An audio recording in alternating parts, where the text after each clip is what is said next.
नमस्कार, मैं ऋषा। आप देख रहे हैं भारत की बात। बिहार विधानसभा चुनाव से पहले राजनीतिक हलकों में पीके के नाम से मशहूर प्रशांत किशोर बिहार के राजनीतिक परिदृश्य में एक अपरिहार्य व्यक्ति बने हुए थे।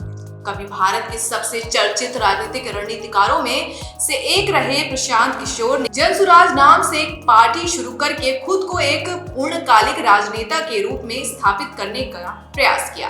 जनसुराज पार्टी ने सभी 243 सीटों पर उम्मीदवार उतारने की घोषणा की। हालांकि बाद में कुछ उम्मीदवारों के नामांकन वापस लेने या चुनावी मैदान छोड़ने के कारण पार्टी ने 240 सीटों पर चुनाव लड़ा। लेकिन मतगणना में जो शुरुआती रुझान सामने आए उसमें ये सवाल उठ रहे हैं कि क्या इस नई पार्टी के विचार को मतदाताओं ने खारिज कर दिया। जनसुराज का खाता भी खुलता नजर नहीं।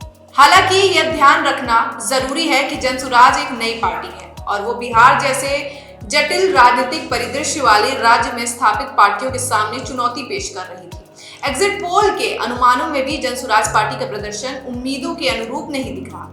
प्रशांत किशोर ने अपनी पार्टी के प्रदर्शन को लेकर बहुत बड़े बड़े दावे किए थे। उन्होंने कहा था कि अगर जनसुराज 140 सीटें भी जीतती है तो वो इसे एक झटका मानेंगे। प्रशांत किशोर ने औपचारिक रूप से जनसुराज को 1 साल से थोड़ा अधिक समय पहले लॉन्च किया था, लेकिन वो 3 साल से अधिक समय से जमीन पर है। उन्होंने स्थानीय समुदायों के साथ साथ जुड़ने के लिए राज्य भर में यात्रा की थी। राजनीतिक पर्यवेक्षक की नजर इस पर थी कि क्या प्रशांत किशोर की पार्टी पारंपरिक सत्ता समीकरणों को बाधित कर सकती है और एनडीए और इंडिया ब्लॉक दोनों के वोट शेयर में कटौती कर सकती है। जनसुराज का प्रयोग एक विचारधारा आधारित गांधीवाद दर्शन, केंद्र से केंद्रवाम और मुद्दा आधारित शराबबंदी का खुलकर विरोध, रोजगार राजनीति को स्थापित जातीय और धार्मिक समीकरणों वाले राज्य में लागू करने का प्रयास था।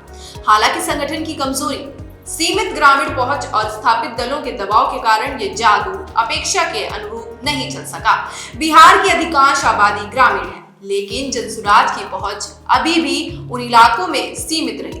कई ग्रामीण मतदाताओं ने पार्टी के चुनाव चिन्ह और उम्मीदवारों को नहीं पहचाना, जिससे जमीनी स्तर पर वोट ट्रांसफर नहीं हो सका। उनकी पदयात्रा 3500 प्लस किलोमीटर के बावजूद पारंपरिक पार्टी संरचना की तुलना में जागरूकता कम रही। जनसुराज ने पारंपरिक पार्टी रचना के बजाय चेहरा ब्रांडिंग, प्रशांत किशोर और पेड वर्कर नेटवर्क पर अधिक निर्भरता रखी। इसकी वजह से कार्यकर्ताओं में असंतोष देखा गया। कई अनुभवी और संस्थापक कार्यकर्ताओं को टिकट नहीं मिले, बल्कि पैराशूट लैंडिंग वाले उम्मीदवारों को सीधे टिकट दे दिए गए। टिकट न मिलने से नाराज कार्यकर्ताओं ने हंगामा किया, जिसे प्रशांत किशोर ने घर परिवार की बात बताया। लेकिन इससे संगठन में दरारें पैदा हुई। पूर्व आईपीएस आनंद मिश्रा जैसे कुछ प्रमुख लोगों ने भी पार्टी छोड़ी, जो आंतरिक मुद्दों की ओर इशारा करता है। बिहार की राजनीति जाति और धर्म के मजबूत समीकरणों पर आधारित है। जनसुराज ने शिक्षा, स्वास्थ्य और रोजगार जैसे मुद्दों पर ध्यान केंद्रित करके इस स्थापित व्यवस्था को चुनौती देने की कोशिश की। जातीय समीकरणों से बंधे मतदाता, खासकर मुस्लिम और कुछ अन्य वर्ग ने भाजपा को हराने के अपने प्राथमिक लक्ष्य के कारण जनसुराज को वोट देने के बजाय महागठबंधन यानी कि आरजेडी कांग्रेस को चुना, क्योंकि उन्हें यह सुरक्षित विकल्प लगा। जातीय गोलबंदी के सामने नई राजनीति का विचार टिक नहीं पाया। प्रशांत किशोर ने सार्वजनिक रूप से भाजपा पर उनके उम्मीदवारों को डराने, धमकाने या प्रलोभन देकर नामांकन वापस लेने के लिए मजबूर करने का भी गंभीर आरोप लगाया था।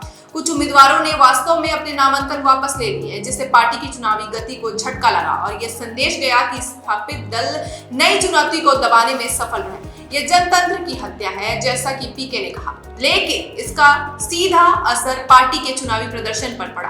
प्रशांत किशोर ने खुद चुनाव नहीं लड़ा, जबकि वो पार्टी के सबसे बड़े ब्रांड और चेहरा है। उन्होंने यह निर्णय राजनीतिक रणनीति के तहत नहीं, बल्कि जनहित को ध्यान में रखकर लिया।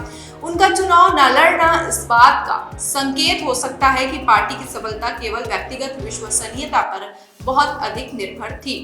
पारंपरिक राजनीति में बड़े नेता का चुनाव लड़ना आत्मविश्वास और स्थायित्व का प्रतीक होता है। उनके मैदान में न उतरने से मतदाताओं में यह भ्रम या अनिश्चितता पैदा हो सकती है कि उनका अंतिम उद्देश्य आखिर क्या है।